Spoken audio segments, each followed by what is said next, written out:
Welcome back to our first online panel, dear spectators at the screens and here in the Hypermotion Lab. Well, it's our first real discussion of the day. In the morning we heard statements and now we are going to discuss. I'm a lot on LinkedIn, and there's a professor from the Netherlands once a week posting photos before and after, a picture of a street, a road, many vehicles, few parking lots, and next to it a photo. If you contribute a lot of green space, and if you also have lanes for micromobility, for bicycles, well, it looks different. You see smiling and laughing kids and good business in the shops. Well, so we now talk about the future of the city, rethink urban space. Moderator is Martin Fröhlich, who is in charge of the Projectorize project at Deutsche Bahn. They look far ahead into the future. Well, think about things which will not yet be relevant in the next 5 years. So today we start with the first panel. I'm around as a sidekick to contribute the questions of our online spectators. So if you have questions to the panelists, write it into the chat and then everything will be heard. Same goes for the audience in the studio. Well, if you have questions, log in with a smartphone because we should not go to you with a microphone. Hey, okay, Martin, make a head start. Thank you. Most welcome to the first panel discussion here at the Hypermotion 2021. The topic of today is the future of the city, rethink urban space.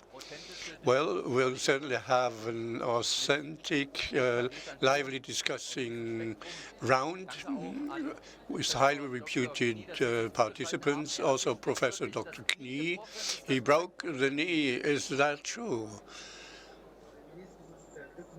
Yeah, the meniscus is ruptured and some of the ligaments too. Well, I hope you recover well. You can be heard from Berlin, and I'm happy that you can be around digitally. Again and again. We know us from times of Deutsche Bahn. Let's start with you, Professor Knie, your role and your person. Introduce yourself quickly, please. I'm Andreas Knie. I'm a professor in Berlin in sociology. I'm heading the research group Digital Mobility and Social Differentiation here at the WZDB with my colleague Bert Kanzler. I've been with Deutsche Bahn for 16 years, in charge of the intermodal offers, car sharing, call-up bike and the like. So, and then I went to this European campus in Berlin, and now I'm back in research to undertake the next steps, as we've just heard, because now we have to come to the nitty-gritties and resolve the decisive questions. Namely, what about the use of private cars? Are there solutions, alternatives? I'm working at the Scientific Center on these questions in a practical way. Thank you for your time, Professor. Well, we are on a personal note, calling each other by first names. Let me now hand over to the second panelist, Professor Dr. Schäfer. Hello, welcome. Nice to have you here. I'm Petra Schäfer. I'm professor for traffic planning here in Frankfurt at the University of Applied Sciences, heading a research lab there, the ReLUT Research Lab for Urban Transport, where we deal with questions of mobility but also logistics. And we'll try to make progress by scientific means. Dr. Petri, a board member of Changing Cities. Quickly, something quick about you. Well, I'm Denis Petri. I'm in the board of Changing Cities. That's a relatively young NGO built on a decision on the use of bicycles in Berlin. We are covering the scientific spectrum. There have also been such initiatives here in Frankfurt. There's now a protected bicycle lane from the station to here. So I also deal with the political realization of what you research. So thank you very much for your live participation. The next panelist is Dr. Carson Stephan. Please introduce yourself. Well, I'm not really a researcher anymore. I used to be a professor for many years. But I actually think about the future in very concrete terms. I put a car to go on the road. Now I work with participants in public transport and traffic, the bicycle industry. I'm the advisory council of the Federal Ministry of Traffic. Hence, the most wonderful project in Berlin with the bicycle lane, where dead parking lots were changed into new bicycle lane in a great public space. So it's great that you join us at this discussion. You're certainly in the right place. Now, the panelist, Professor Dr. Kai Feckler, most welcome for joining us here. Thank you for your invitation.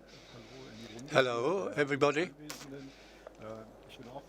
I'm also a professor at the University of Design in Offenbach. I teach design and have here dual function. Once, together with my colleague Peter Eckert, I head the Design Institute for Mobility and Logistics in Offenbach, and I'm also sitting here as a spokesperson of the Löwe Forschung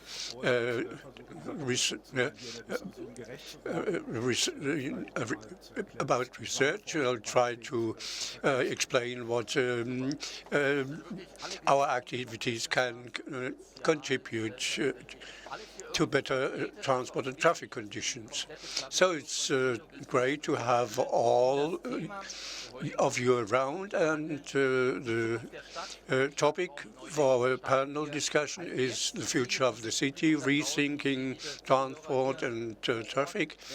So if you have questions, please, we'll talk about them later. We'll first discuss here amongst ourselves. You can hand in your questions online or to my colleague Zackers, and then we'll go into interaction with you. The future of the city. Let's make a head start now. Dennis, you have started a very interesting initiative, but what's your most preferred means of transport in the city center? Well, I rely on a bicycle. To me, it's also my freedom. It's an individual use of means of transport to cover interurban distances. And these distances are not only limited to cities, but if you look at the mobility figures in Germany, you see that we talk about distances up to 10 kilometers, and that this is a major portion of the distance covered. And the bicycle is not only for towns and cities, but it also makes sense in rural areas. Many places in Germany are only 2 or 3 kilometers apart. These are inter-community distances, and one from Ono, someone else said that What is lacking is infrastructure. It's missing everywhere. We need redistribution there, and that's what we should talk about today. Professor Dr. Knie, we are also on personal terms now. You have been with me at Deutsche Bahn for quite a few years. And what is your most preferred means of transport? Or do you live around the corner so that you can walk? At the moment you cannot, of course. Well, now it's the vehicle because I'm injured. But even before I preferred the car.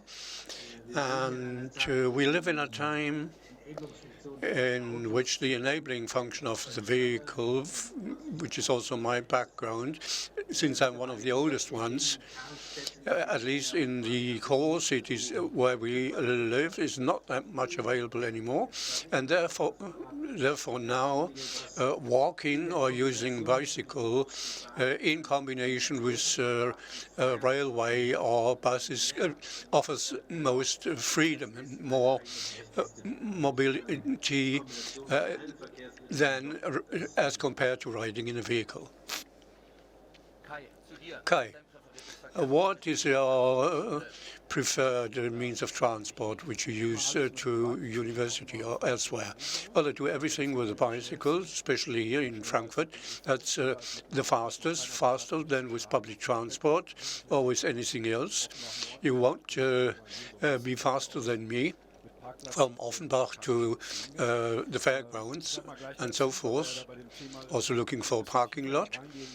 Well, when we talk about the quarters, let me also tell you that I have triplets.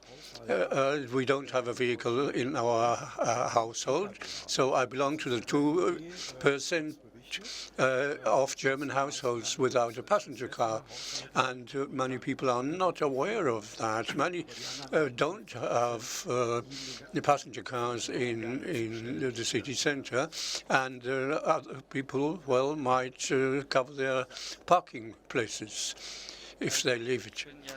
Well, I'm very privileged in terms of space and organization.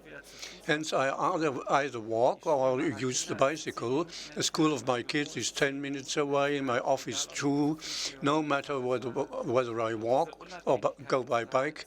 And this independence and freedom is a great asset. That is very extraordinary, as I know. Now, regarding traffic and transport policy, Berlin is failing every day.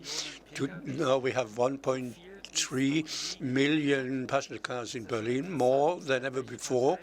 And, well, it's interesting to see to which ministry the traffic coordinator belongs. And, well, I'm fed up with the cities, with the structure of the cities there. And therefore, I moved to Potsdam. And I would like to use the bicycle, which I won't be able to do, but I'll use public transport. That will be fantastic, because the public transport system in Berlin is extremely good, and vehicles also play a role in my life, as I dare say. We have a small Dacia in Brandenburg, and the connections in the rural areas, and we have talked about it for 20, 30 years, is not yet satisfactory. So I need the vehicle, and with my 2 kids anyway, to bridge the last mile, which is a disaster, and therefore more and more people use the cars again. Maybe some families even have 2 or 3 cars, and the cities are jammed. To get a little bit deeper now, we see from the helicopter perspective, if I move with a drone to Kreuzberg, everything is done on one track, on one lane, because one lane is fully used by bicycles. So that is quite a challenge if you move around with a vehicle in a city like Berlin. Second, mostly I don't find a parking lot. And if I find it, it is extremely expensive now. Given the rules and regulations by the traffic ministry, as a car user, well, you are penalized more and more. Did it have to get that far before people really understand it? What is the sequence? No, you can take over. Professor Knie, please. Well, I've lived next to a bicycle lane for 40 years, but even in Kreuzberg, about 40% of the households still have at least one car. The question is what to do there with a vehicle, because only 14% use it every day and 80% only occasionally. Hence, we have a lot of wasted space, and in Berlin, it's almost free of charge to move around. I could even park where I want, if which you won't find in any other big cities. And well, in Germany, parking has become a right based on traffic law, which we can use in conurbation areas. And there, based on law, we also have a right for parking. And that is something we need to change. And once again, the figure from Berlin won't be different here. So before the pandemic, 24% of ways, I think you're familiar with those figures, that we embark on every day. That's about 14% of transport capacity, but also 80% of the space occupied. And that's not a smart perspective, so that's something that has to be changed. That's something that needs to be addressed. And yeah, thinking about Berlin, for example, and thinking about all the other cars, there's one particular party in Berlin, the Greens. They have one stance, but for example, the SPD in Berlin, they want free driving for free citizens and space for cars. So making more space available so that maybe everybody can have 2 parking spaces in public spaces. Dennis, what do you think about this? Well, first of all, I have to agree that in Berlin, with the people's vote for bicycles, we basically fought for a mobility law. And this mobility law has been in place for about 3 years now. And the results, as were mentioned earlier, are quite bad. So what we had so far, and Andreas Knie said that already, basically transport isn't limited. What we're working on is that the privilege of private cars be done away with. So this privilege that it has, that's something that we have to overcome. And in Berlin, we are far away from what we want to do. So the legislator and the SPD was on board at that time as well, or was involved in that coalition anyway. So there was a clear task given to the authorities. So these cycling paths were not supposed to be only in Prenzlau, but also in Spandau, and basically everything was very different there, inner city, outer city. If you look at the data, basically it's just not that clear how this is set up, but all these cycling paths throughout the cities up till 2030, 2,500 kilometers. In the past, we had about 40 kilometers. So with the Green administration, if it continues the speed, then in 2021, by the time we're finished, that's when we'll be finished, and not 2020, and not much later. So that's the difference here, this redistribution of public space. And that is something where I would just like to say again, what we discuss here at this panel, we could think about the different approaches that are possible to make headway here politically. I'd like to talk about Frankfurt's outlook. We've talked a lot about Berlin. Here, the situation is different. So here, we don't have one center, we have several centers, and everything is between these centers. And my favorite mode of transportation, basically, is any mode of transportation because it depends on where I need to go. And then, depending on where that is, my mode of transportation changes. So sometimes cycling, sometimes by car to the station, and then the rest on foot. So it really always depends.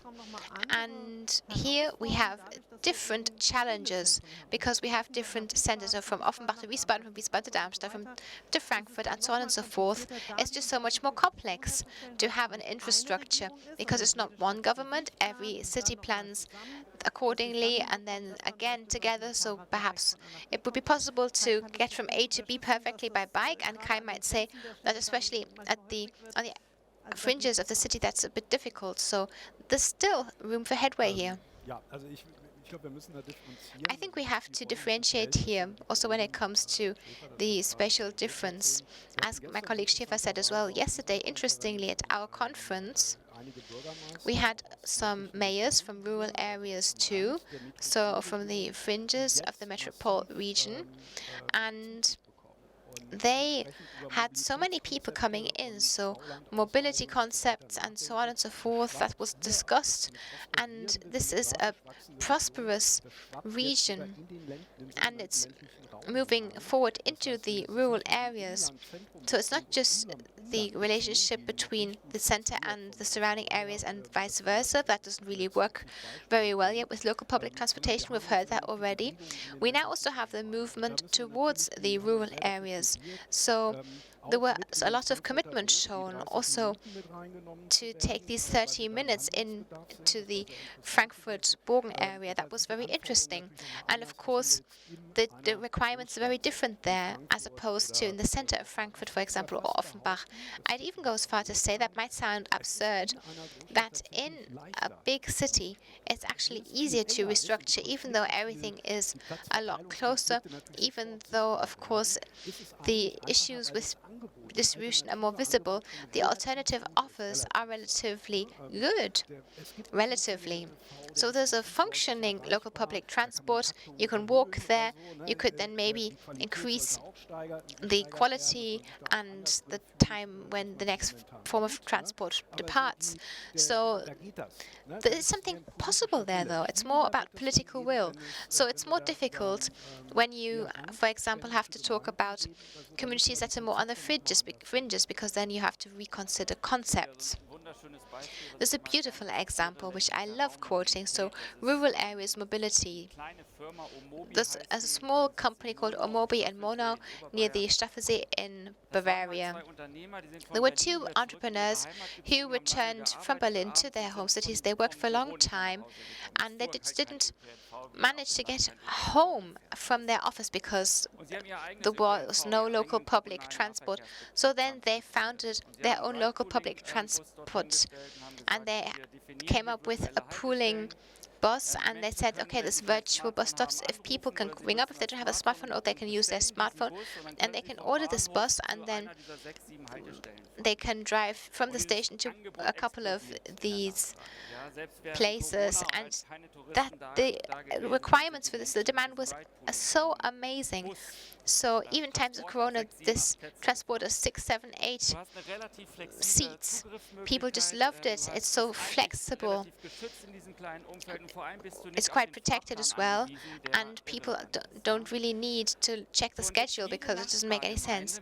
And every neighboring community wants to be part of this mobility concept. So basically the sites are changing, and that's an important component. German cities have to make sure that they don't get left behind in international competition. Andreas Reckwitz, the sociologist, explained beautifully that cities are in a competition of being attractive. So it's not just about having access to motorways. I mean, it's a bit interesting whether you have 5G or 7G or whatever, but basically what it's about is that you can establish your business in a sustainable way, in a healthy way.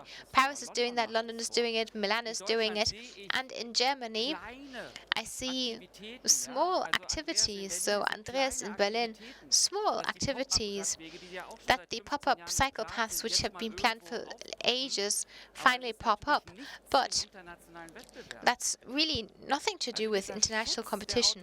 So this protection of the automotive industry, this protection of the status quo makes sure that there's no future in Germany, and that is fatal. So this strong lobby of the automotive industry. At this point, I'd like to quote Professor Gehl. He is really renowned. Cities for People is his book. It was published several years ago. Many people have read it, and he talks about climate-friendly, climate-positive cities where it really feels like life is worth living. Professor Gehl, his thesis, if I looked at he says that if I have everything I need within 500 meters, according to Maslow, then I don't need to go anywhere apart for on foot. So the new solution could be having new parts of cities, or having old districts of cities being upgraded into new times with citizens' initiatives, and that's something that you call changing cities as well. We could say that together with the citizens' initiative, with the mayor and so on. So I organize everything so that in a space of 500 meters I have everything that I need, and I can just walk there. Then I won't need local public transport, because maybe I only have to leave my comfort zone only once a year. Is that true? What do you think? That's something we've been talking about for 20 years. And I think that this is just not something that's going to happen, because it's a beautiful ideal. But does that tie in with social reality, with people's professional biographies? I know where Petra Schäfer lives, and I know how far she has to travel every day. I know how long my wife has to commute for too. So this is basically just an ideal. Of course, I agree that it's important to have synergies, especially in local public transport and having synergies in general. But still, there's so much mobility. We see that in our region as well. This mobility has to be organized in a different way, and that is going to hurt. That's one thing. We heard about the push factors just now. We heard about parking spaces, and Gil is the one who says it took 20 years in Copenhagen. There was somebody who was in charge of transportation, then there was a university professor, and then we started, and every year we took 2% out. Nobody noticed, and then all of a sudden something changed. Vienna did the same thing, but then still the offers became more attractive. When I walked through Copenhagen, cycling paths aren't the only issues. For example, the subway stations and the axes there, the quality, the excellent subway stations there, you feel amazing that the design, the system says to me, you are part of a progressive system, you are appreciated, you are not just somebody who's been transported from A to B, you are a person, you are a human being, and I'm saying to you, hey, we are going to do everything in our power so that you feel good here. And I will give you a couple of examples. Well, if I walk through typical German subway stations, there are some good examples still, but too. Luxembourg, for example, François Bausch yesterday on stage, he said quality, quality, quality. And with that he means design. That has to be high-end. It has to be so attractive that I don't have to tell people that I'll take your car away from you. I have to say, hey, You don't need the car, you can just go there. That's the point. And of course, that means intermodal modular mobility. So it's less about individual possibilities. So on-demand shuttles, for example, the last mile, Kreis Offenbach, District Offenbach, they do that already. So if you have the English taxi hopper waiting there for you when you get off the subway, that's possible technologically as well. Why don't we have the app yet where we can book that? Because the providers can't agree. Technologically, that's possible, definitely. So now, politically, we have to have the will to say, this is going to be done. And as Bausch said yesterday, when I became Minister for Transport, 2/3 of the budget was spent on cars, and then the rest for local public transport. And then I turn around so that 2/3 will be spent on local public transport. And that's a political decision. That's not something we do, that you do, all the engineers, the NGO activists. At the end of the day, it's the politicians who do stuff like that, but nobody has the courage to consistently go through with that. And that is the problem that we have at the moment in Germany. Should we clap to that? That was a long sentence, but with a lot of content. Professor Knie, I can tell that you have something to say with a point of view from Berlin. Go ahead. So dividing these functions, that is a core part of modernism. And that's not just a joke. So basically the following sentence still holds true, which is 100 years old. You can basically hurt somebody with something very positive and with something very negative as well. So everybody wants to have the opportunity to sit on their balcony and enjoy nature. And that was the reason why the construction orders basically were developed the way they were. And it's really, I'd like to give you the example. The interpreter couldn't hear that because of the sound quality. And then people realized that the stadium was too loud, and people were told that it's possible to use the stadium and it's great, but not on the weekends and the evenings because then it would be too loud. And then fortunately, people found a possibility to have a higher tolerance towards noise. So this is something you need in reality. I'd just like to give you the example again. Yesterday or the day before, we heard about an example of failure where minimalism was basically shown living in very small areas, and that's something that isn't possible that easily in Germany. That is something we have to change, but I agree that that is only a part of reality.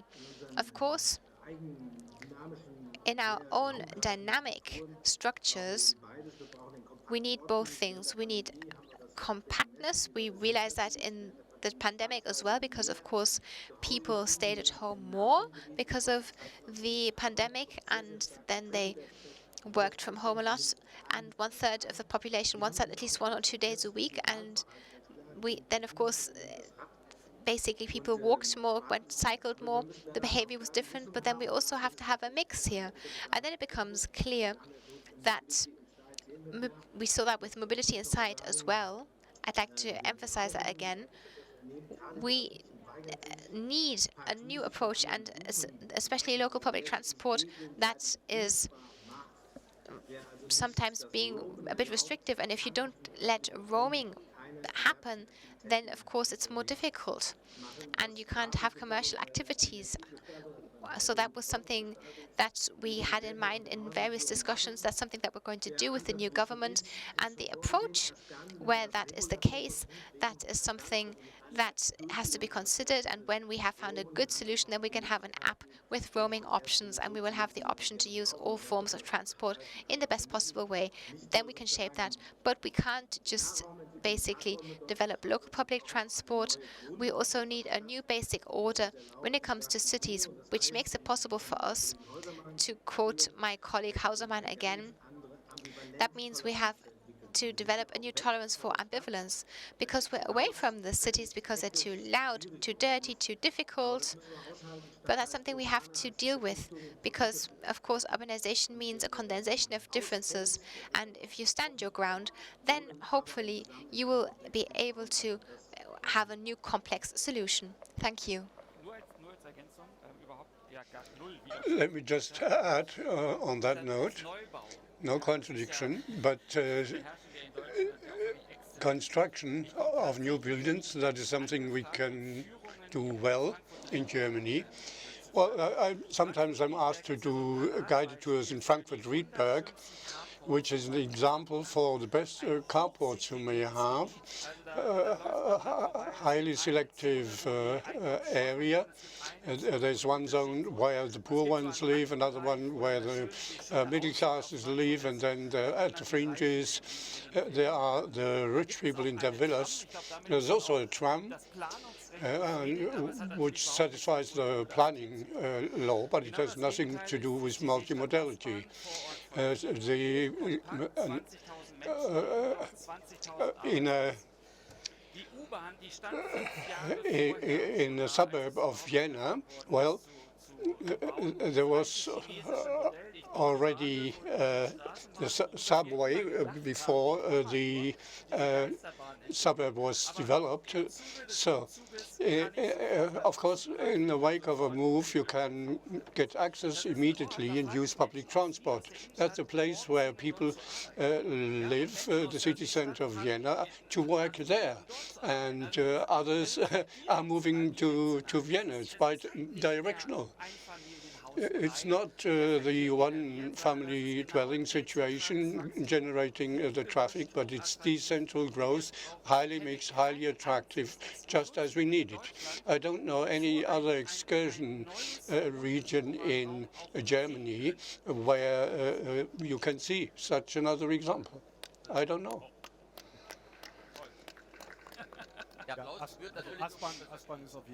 Aspern, well, the suburb next to Vienna, is an excellent example.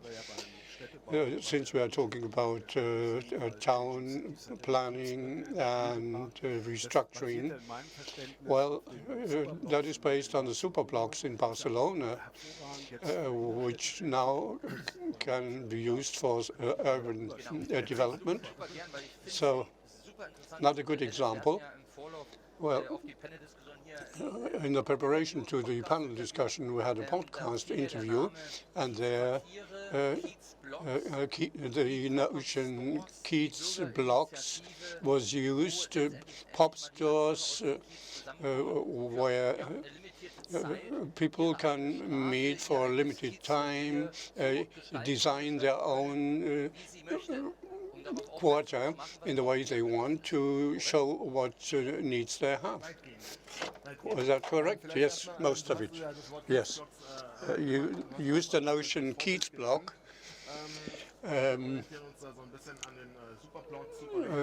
where few families live close to one another, like in Barcelona, and inside the quarter,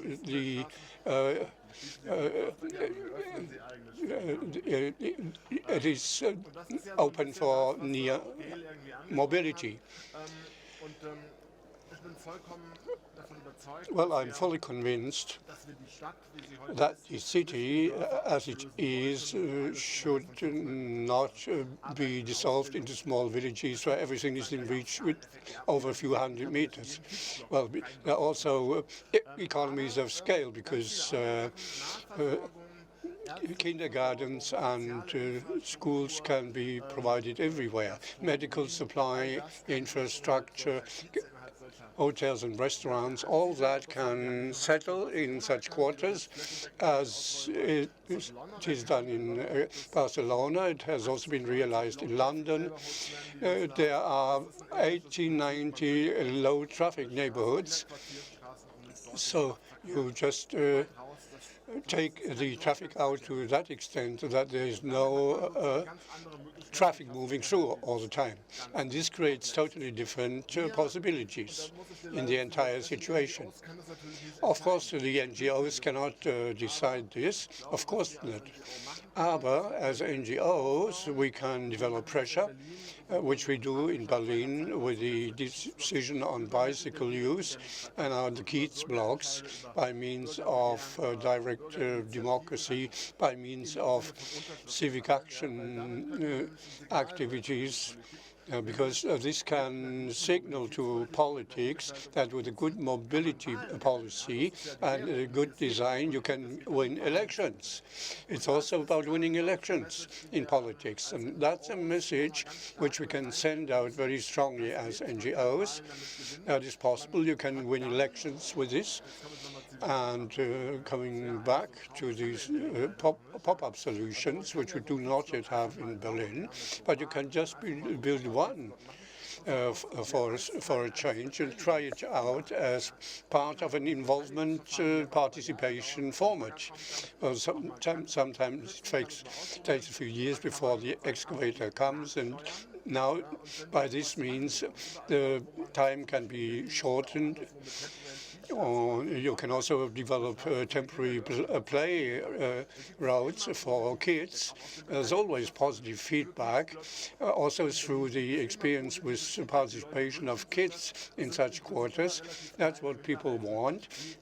It's mostly small minorities who are, however, are very loud, defending themselves. And well, if you see how many large settlements were built in the East, well, there are such ideas because normally they are between two big axes of roads, but you cannot shorten the distance. Well, you have to provide air and public space in between the houses. Now it's mostly crowded, or it's not available anymore. But the idea is very old in city planning to build such quarters. And that's a design principle which we have to take along. And it also should look good. And, well, we have to develop great ideas. But without citizens with certain demands, it won't work. Very quickly, just a moment, because of the background noise, maybe someone can move over and tell people to stop making noise so that we can focus on the panel discussion and its content. Now, please, Professor Vöckler. It's a very emotional subject, and everybody should be heard. Of course, I'm in the role of the moderator. So, Professor Dr. Schäfer now. Well, we're talking about traffic planning, city of short distances, which also means two people are around who have tried car sharing, and this shall also come more. We have it at a railway station, central point, so you have to go there first to lend such a vehicle. And if these vehicles are standing at your doorstep, as in Bremen, it is much easier also to change over, for example, to a bicycle, to a vehicle, to a load-carrying bicycle. Hence, the car sharing takes place in the city center, lending, borrowing bicycles take place there, although there are also limits to it. And then outside you need the alternatives, which is still neglected. That is not so lucrative anymore, becomes narrow. So the local governments also need to be involved in funding and, well, emphasize that the vehicle is used 3-4 times at the beginning, which doesn't pay, and therefore you must make sure that possibilities are created to do without your own car, instead of waiting for a bus for a full hour. Well, we found this debate for quite a while.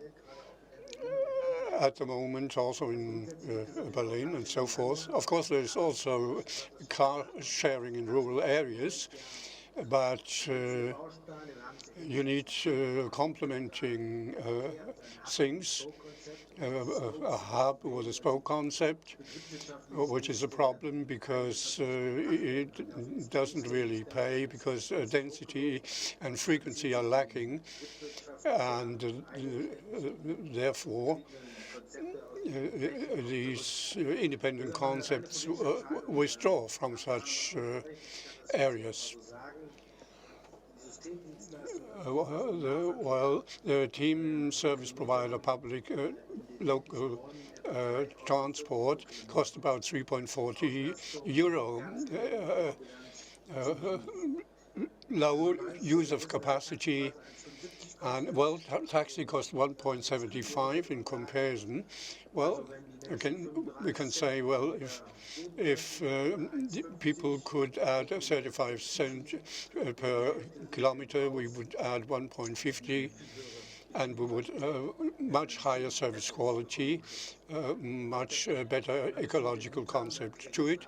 We just need to plug up the courage for that. We discussed it at Mercator, who said that we need this courage to redesign what we call local public transport.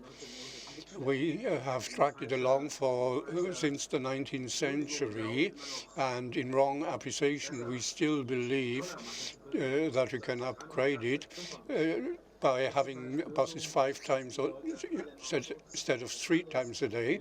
That's not a good solution. Therefore, people use their vehicles rather. And, well, we need courage.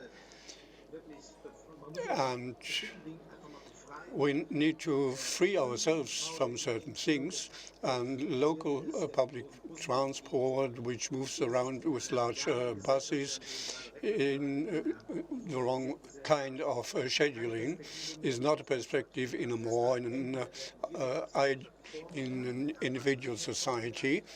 So we need to develop a modern public transport system who picks up people at A and takes them to B. Well, last week there was the IAA Mobility in Munich. 6 in combination with Mobileye, an Israeli company, in cooperation with Movit, presented a concept for Munich as of next year. Fully autonomous taxi. We know it from RoboCab, from US. And of course, public transport need to show whether it's still the classical way or what the cost structures now make of our cities and regions. Maybe either cities get prepared for that and say, well, there's only a certain number of such vehicles, because the ride with such vehicles would just cost a fraction of classical public transport or classical taxis. Or there will be a flood of such concepts flooding the cities, and then the entire discussion which we have here is obsolete, because then everything looks black and somber. And the future is already extremely near, close at hand, at our doorsteps.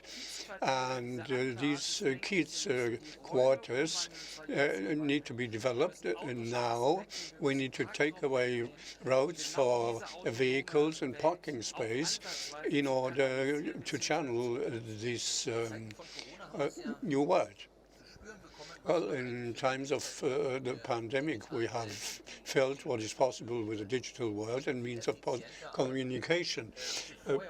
We could become much more efficient and consider better if you really want to move around in a car.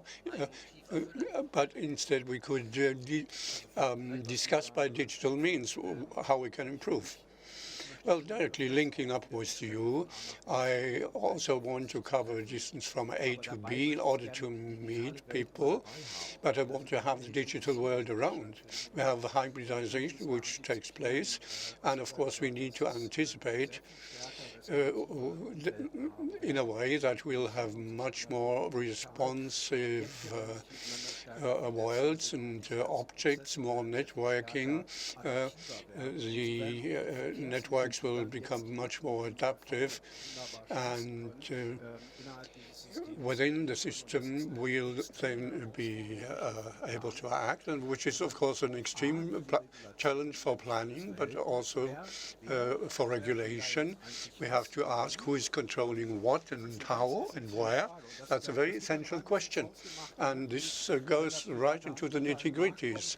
If there are private suppliers, do they get the data free of charge, or should it be restricted? Leave this right to the local governments. Of course, the Americans say, well, business is doing it better. So, in a very tangible way, in Offenbach, for example, we say very clearly, municipal politics say we want to regulate it instead of having e-scooters everywhere. It needs to be part of the system. The backbone should be public transport, need to be transformed, accept the challenges. And this is where we have to go, also in politics. In my life before becoming a professor, I was also active in an NGO. Well, all these commitments are great of the citizens. We also do it in our case, but this is also a minority committing themselves, just like the small minority who is protesting. The broad masses don't turn up. That's reality. And yet we also need a regulative framework. Our colleague Mr. Knie is working on that to adapt legislation. I'm fascinated how deep he's going there as a non-legal specialist. Well, the legal framework conditions need to be changed. Financially, we need restructuring so that the local governments are able to act. And once we have reached this point, it's not about new to have, but the entire system, the intermodal mobility system, the entire system must be seen as one full functioning system within which I can move without thinking too much about it. It's not only make the main station a little bit nicer, adding parking lots to it, and then 5,000 bicycles reach there in Amsterdam, and now they have to build underground parking space because everything is focused in this way. So every small bus stop, when I use my bicycle at my doorstep, I need to see that I'm part of the system, and that's a matter of design, but no one has really understood it.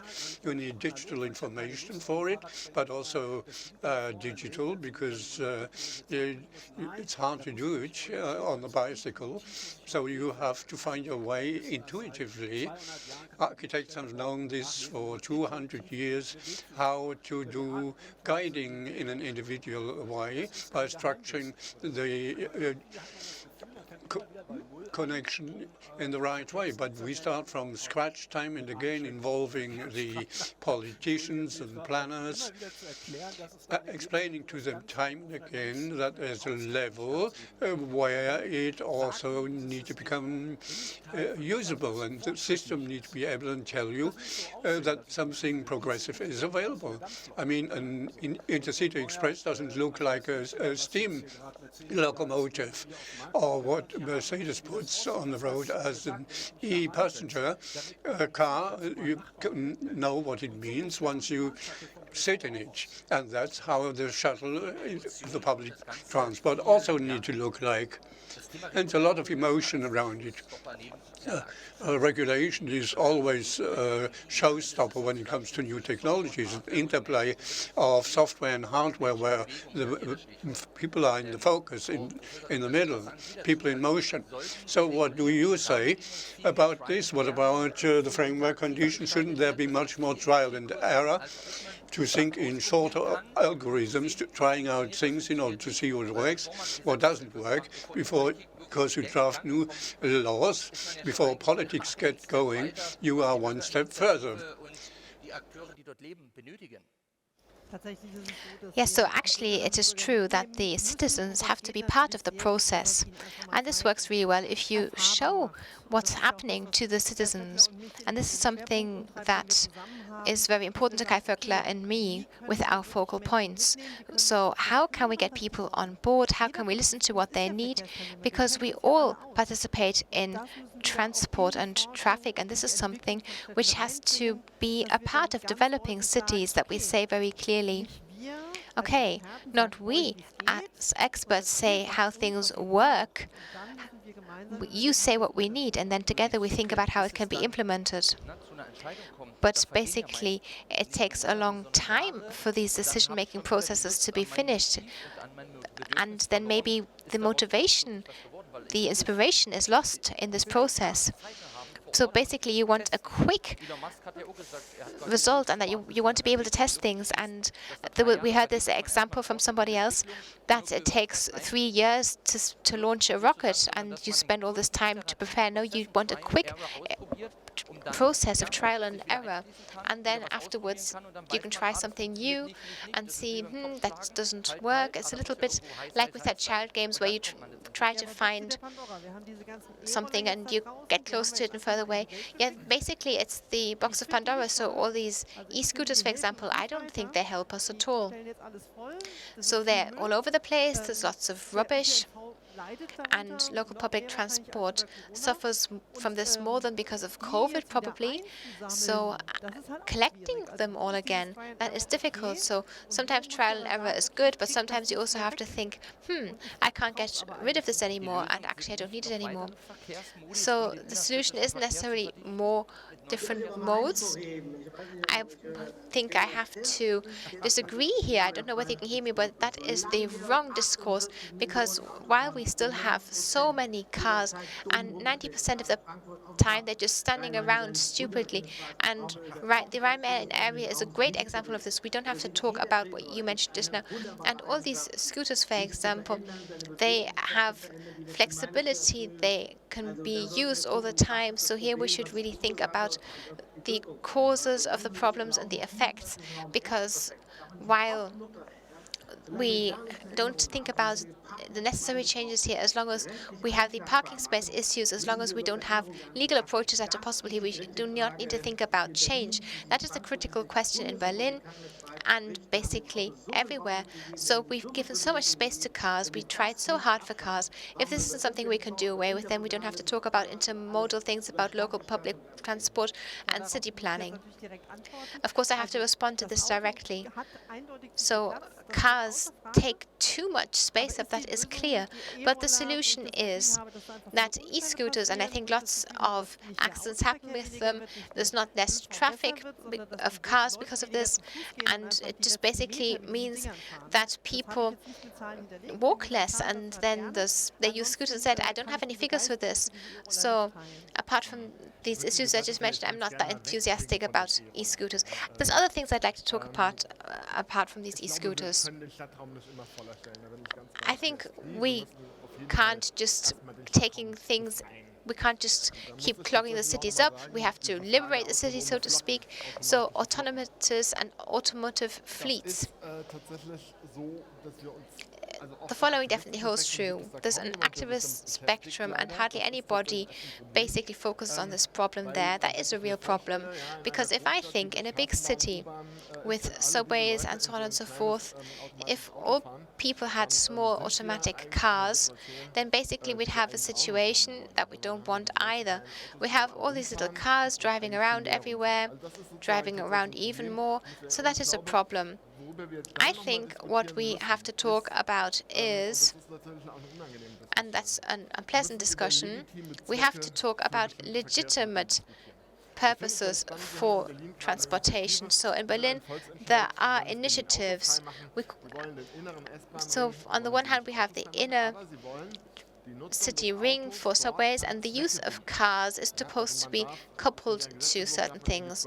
So 12 times per year you can drive in there, or you can basically make other claims. So basically you could say that there's a huge problem with acceptance here, and within a short period of time they also had many more signatures than they needed. So there is the desire for that. There aren't just a few active people who want that. It becomes very clear that there's a lot of need need for this. So what is kicked off here, what is initiated here is the question, what is a legitimate reason to use cars? And perhaps with these autonomous fleets, we should maybe think about the purpose more. So if I want to transport a cupboard, then of course I can book a car, but if I just want to drive for 500 meters and then it takes the car 1 kilometer to get me and then another kilometer to get away from me again, then that's interesting. So having an instrumental approach is very difficult. That's something that happens at the beginning, but that's a debate that in science and in activism we should lead more.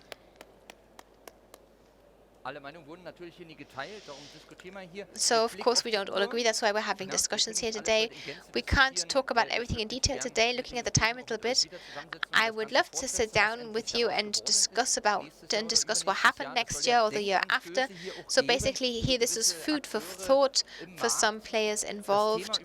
And the topic that we talked about here today is the future of the city, rethinking urban spaces. So we have 1 minute left. I'd like to ask all of you to give a closing statement. You have 10 seconds each. I'll be looking at my clock because we have to stick to the time. Professor Dr. Vöckler. So for me, in a nutshell, hearing what the others had said, push and pull. Without push, nothing is possible. There needs to be a political will that says clearly motorized individual transport has to be decreased. There's no inkling of that basically happening, and then we are on the poor side, so the alternative has to be so much better in every possible way: planning, organization, and design. Thank you.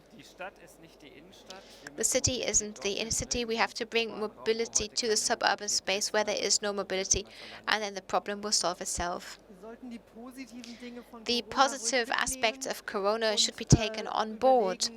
We have to think about what working from home, new structures are about. Without the citizens on a political level, but also in terms of design, nothing will be possible. So the citizens have shown in big protest movements. We saw it with coal, we saw it with nuclear energy, and in Munich as well with the trade fair for cars, and that is going to change so much in the next couple of years for change. Professor Dr. Knie, your closing statement. 10 seconds. You said so much already. I'd just like to say we have to get used to current times, and we should not own transport vehicles anymore. Thank you so much. I would love to continue this debate. Ja, vielen Dank an dich, Martin, dass du diese großartige Runde hier versammelt hast und dass for sich alle bringing wirklich auf den Weg gemacht haben, uns hier these amazing people together. Thank you for coming here to Frankfurt. We'll continue in 50 minutes with Vision Mobility Think Tank, and this basically ties in with car sharing. How has the use of cars changed? And hosted by Gregor Zoller. So basically you can stay seated, but of course you're welcome to go and get yourself some coffee and then return.